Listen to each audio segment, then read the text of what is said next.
ते आता काय गुन्हा दाखल झाला मला काही माहीत नाही, पण मी कायदेशीर कारवाईला सामोरं जाईल. काल मुख्यमंत्र्यांनी स्टेटमेंट केले की एकनाथ शिंदे यांना सांगून तुम्हाला समज देण्यात येईल कडक शब्दात आणि नाही तर तुमच्यावर कारवाई करण्यात येईल. ते सगळं टीव्हीवर पाहिलं मी. एकनाथ शिंदे साहेबांचा मला फोन पण आलेला आणि त्याच्यामुळेच मी सकाळी या ठिकाणी आपल्यासमोर दिलगिरी व्यक्त करीत आहे.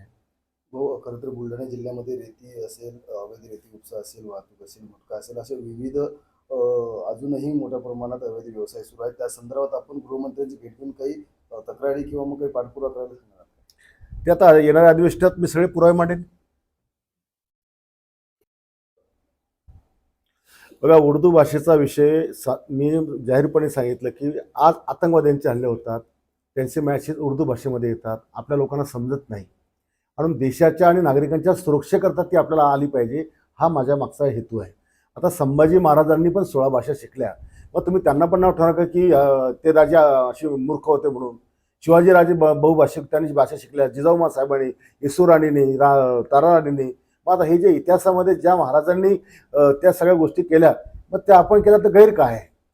याला तुम्ही असं वेगळ्या उद्देशाने का पाहता? देशाची सुरक्षा म्हणून का पाहत नाही? देवेंद्र फडणवीस यांनी प्रतिक्रिया दिलेली आहे आणि त्यानंतर आपल्यावर काही तासातच गुन्हा दाखल करण्यात आलेला आहे. मी पाहिलं की देवेंद्रजींनी त्याबद्दल नाराजी व्यक्त केली. एकनाथ शिंदे साहेबांचा मला फोन आलेला. पण माझं वक्तव्य हे काही संपूर्ण महाराष्ट्रातल्या पोलिसांचं धैर्य खचवणं, त्यांचं धाडस, साहस, पराक्रमाचा अपमान करण्याकरता नव्हतं. जे अनुभव माझ्यासोबत त्या ठिकाणी झालेले होते, ते अनुभवच मी त्या ठिकाणी मांडले. आणि माझ्या या शब्दामुळे जर महाराष्ट्रातल्या पोलिसांचं किंवा महाराष्ट्र सरकारची जर त्याच्यामध्ये अशी नाचक्की होत असेल, तर मी महाराष्ट्र पोलिसांची जाहीरपणे दिलगिरी व्यक्त करतो. पण मी जे काही वक्तव्य केलं होतं ते मी अनुभवलेलं आहे. माझ्या परिवारात आमच्या सोबत तसं झालेलं आहे आणि त्याच्यामुळे आपण ते बोललेलो आहोत. तुम्ही तुमच्या वक्तव्यावर सध्याही ठाम आहात. जे काही ज्या सर्व म्हणजे काल जे चुकून महाराष्ट्र पोलीस आपला विषय झाला की महाराष्ट्र पोलिसांवर आपण ताशेरे ओढले, तर तो विषय महाराष्ट्र पोलिसांचा नाही आहे, तो आपल्या स्थानिकचा विषय त्या ठिकाणचा होता आणि त्या स्थानिकच्या मुद्द्यावर मी ठाम आहे. आजच्या दौऱ्यावर काँग्रेस आणि उद्धव गटाने सुद्धा टीका केली की पहलगाम हल्ल्याला काही दिवसच झाले असताना असा दौरा करणे किती योग्य आहे? नाही, यापूर्वी 2 दिवसाआधी कुडाळचा दौरा झाला ना साहेबांचा. कुडाळला कार्यक्रम झाला आणि त्यांना कोणी टीका केल्यापेक्षा ज्या वेळेला पुलगामला हल्ला झाला, तुम्ही सगळे शेपटं घालून घरात बसले होते.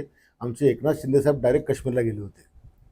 त्या लोकांनी महिलांच्या प्रतिक्रिया पाहिजे, आमचा लाडका भाऊ आम्हाला वाचवायला आला. तेव्हा हे कोणी उभाटावाले का काँग्रेसवाले हे कुठं होते? हे तर शेपूट घालून घरात बसले होते.